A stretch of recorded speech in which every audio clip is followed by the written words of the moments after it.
네, 시장에 영향을 미칠 만한 주요 이슈에 대해서 말씀 나눠보도록 하겠습니다. 김희성 앵커님, 네. 앞에서도 언급을 좀 했습니다만 7월 미국 고용지표 예상보다 좋게 나왔죠? 네, 그렇습니다. 그러니까 당초 예상은 84만 5천 명 신규 일자리가 늘어나지 않겠느냐 이렇게 생각을 했는데 94만 3천 명으로 집계가 됐습니다. 더군다나 한 달 전 그러니까 6월 달 수치도 85만 건 증가해서 93만 8천 건 증가로 수정이 됐습니다.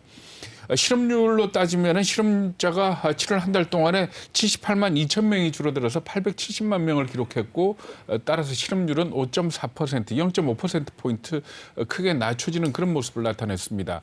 미국의 일자리 추이를 코로나 팬데믹 이후로 볼 것 같으면은 작년 3월과 4월에 일자리가 2,236만 개가 줄어들었습니다. 그러다가 계속 지금 늘어나가지고 지난달까지 모두 합치게 되면 1,666만 개가 늘어났고요. 그리고 그렇기 때문에 아직까지 한 570만 개 정도의 일자리가 회복이 되지 않고 있다. 이렇게들 분석을 하고 있는 겁니다.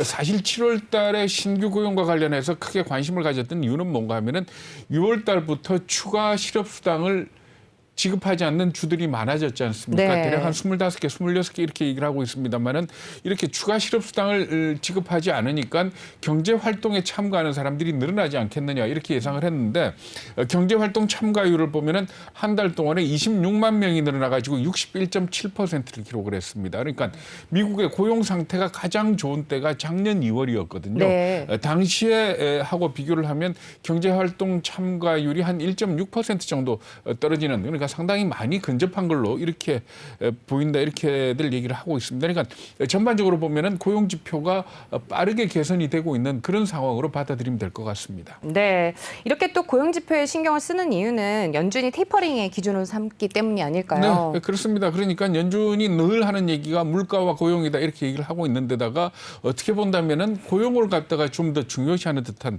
그런 모습을 나타냈지 않습니까? 지난주에도 그렇죠. 말씀드렸습니다만은 크리스토퍼 윌러 그 연준 이사 같은 경우는 CNBC에 출연을 해가지고 정확하게 숫자를 얘기를 했습니다. 그러니까 6월 달이니까 7월 달 발표치가 80만 명 넘어섰다라고 하는 그 숫자를 얘기를 하면서 8월과 9월 연속해가지고 80만 명을 넘어서게 된다면은 10월 달에 테이퍼링에 들어갈 수도 있다. 이 들어간다는 얘기가 테이퍼링을 갖다 공식 선언한다는 의미인지 아니면은 정말 테이퍼링을 실행한다는 의미인지 이 부분에 대해서는 정확하게 밝히진 않았습니다만은 좌우간 10월부터 테이퍼링에 들어갈 수도 있다 이렇게 얘기를 했던 거거든요. 네. 그래서 사실은 이번에 발표된 그 신규 일자리에 대해서 관심을 굉장히 크게 가졌었는데 예상보다도 훨씬 더 많이 나옴에 따라서 테이퍼링이 빨라질 수도 있겠다라는 그런 추측들이 나오고 있는 겁니다. 네, 뭐 그렇다 보니까 이번 주에 아무래도 다시 물가에 좀 신경을 쓰겠죠? 네, 그렇습니다. 그러니까 이번 주 같은 경우는 11일 날 소비자 물가 지수가 발표되고 미국의 경우요. 12일 날 생산자 물가 지수가 발표가 됩니다.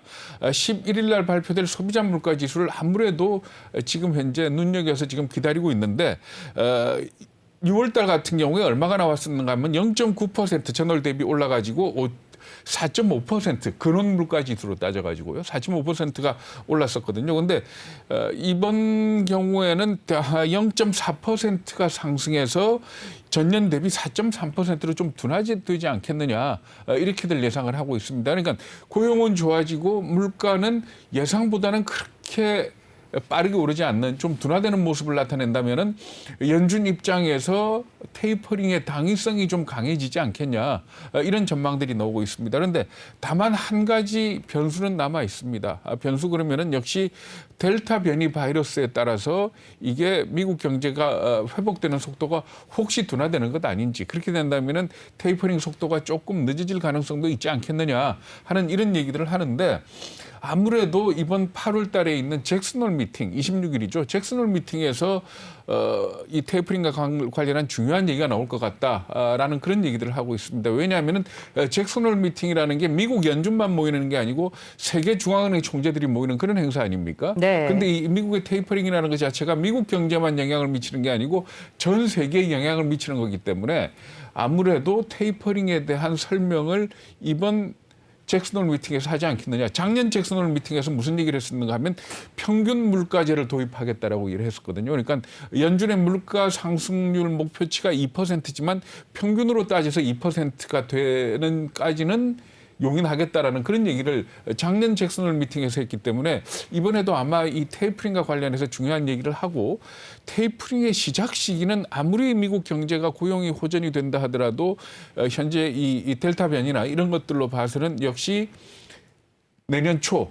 아무리 빨라도 금년 말 아니겠느냐 이런 예상들을 하고 있는 겁니다. 네, 뭐 중국도 이번 주에 물가 지표가 나오죠. 네, 중국은 오늘 나옵니다. 오늘 네. 소비자 물가 지수하고 생산자 물가 지수가 나오는데 소비자 물가 지수 같은 경우에는 중국은 굉장히 극도로 안정돼 있는 그런 나라입니다. 다만 문제가 뭔가 하면은 생산자 물가 지수거든요. 생산자 물가 지수 같은 경우에 3월 달 이후에 급격히 오르면서 지난달에 8.8%를 기록했고요. 5월에는 9%를 기록하기도 했습니다. 이번 달 같은 경우에도 8.7, 8.8 이렇게 전문가들이 예상을 하고 있기 때문에 생산자 물가 지수가 다소 불안하지 않겠느냐 하는 이 부분들을 지적을 하고 있는데 중국의 생산자 물가 지수가 오르게 되면은 결국 중국에서 수출하는 물건 가격이 올라가게 되지 않습니까? 이렇게 되면 결국 중국이 이때까지 디플레를 수출한 국가 이렇게 얘기를 했지만 이제는 인플레이션을 수출하는 입장으로 바뀌게 될 거다 이런 네. 얘기를 하고요. 그리고 또 중국은 생산자 물가 지수가 오른다 하더라도 소비자 물가의 전가를 잘 못 시킵니다. 아무래도 중국